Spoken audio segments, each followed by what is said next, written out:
Here's the top stories for December 15th. The Philippine Embassy in Portugal has no information on Zaldy Co's whereabouts, according to the Department of Foreign Affairs. The Philippine National Police says security measures are all set for Simbang Gabi. DPWH Secretary Vince Dizon installed new directors of the Bulacan 1st District Engineering Office. Rains to persist as amihan and easterlies affect parts of the Philippines, according to PAGASA. Father and son gunmen kill at least 15 people in attack on Hanukkah event at Sydney's Bondi Beach. The Philippine Embassy in Portugal has not yet received any information on former lawmaker Zaldy Co's whereabouts, the Department of Foreign Affairs said. DFA spokesperson Assistant Secretary Angelica Escalona said no information has been relayed to them by the Philippine Embassy in Portugal, noting that the embassy has yet to receive any report about Co, who is embroiled in corruption allegations over flood control projects. Co's passport was canceled on December 10th following a resolution from the Sandigan Bayan. President Marcos announced the cancellation of his passport, which would prevent him from further hiding in other countries. Police forces across the country are now implementing security measures in preparation for the start of the traditional Simbang Gabi on December 16th, the Philippine National Police said. Acting PNP Chief Lieutenant General Jose Melencio C. Nartartes Jr. said, "The security preparation is part of the overall Ligtas Paskuhan 2025 program, wherein more than 70,000 policemen will be deployed to secure churches and other places of convergence during the holiday season." He said police commanders were tasked to secure churches and other places of convergence, especially the areas where churchgoers usually go after the Mass. Millions of devout Catholics are expected to participate in dawn or evening masses held in the 9 days leading up to Christmas, starting on December 16th and ending on December 24th. As part of security measures, Nartates said police commanders were tasked to intensify foot patrols, checkpoints, and mobile units around churches, while strengthening coordination with local government units, barangay officials, and church authorities for crowd management and emergency preparedness. Department of Public Works and Highways Secretary Vince Dizon on Monday, December 15th, installed new directors of the Bulacan 1st District Engineering Office.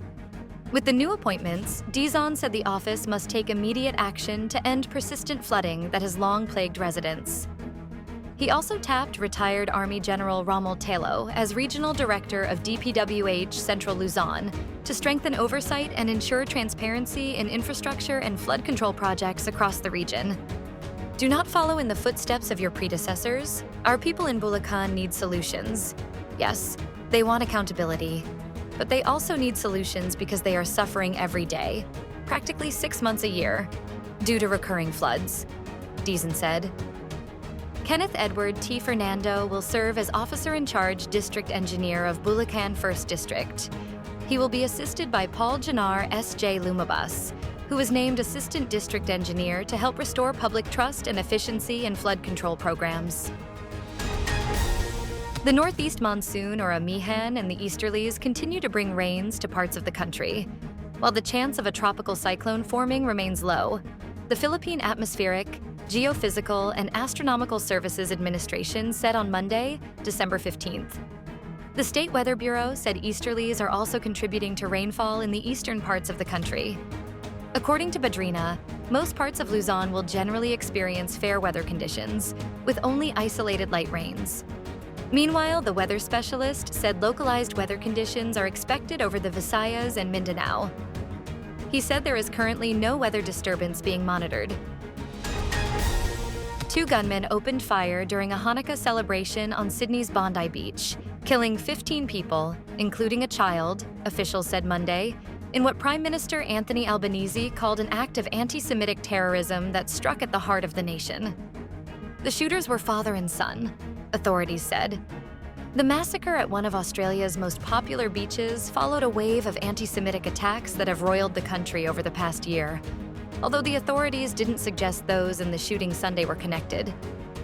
It was the deadliest shooting in almost 3 decades in a country with strict gun control laws. One gunman, a 50-year-old man, was fatally shot by police.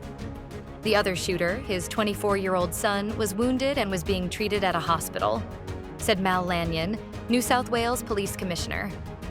Police said one gunman was known to security services, but Lanyon said authorities had no indication of a planned attack.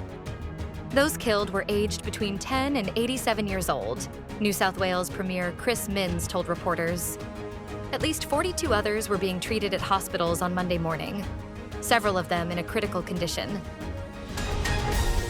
Stay updated with the latest news. Visit our website at www.mb.com.ph or follow us on social media. Thanks for tuning in to the Manila Bulletin Daily Rundown.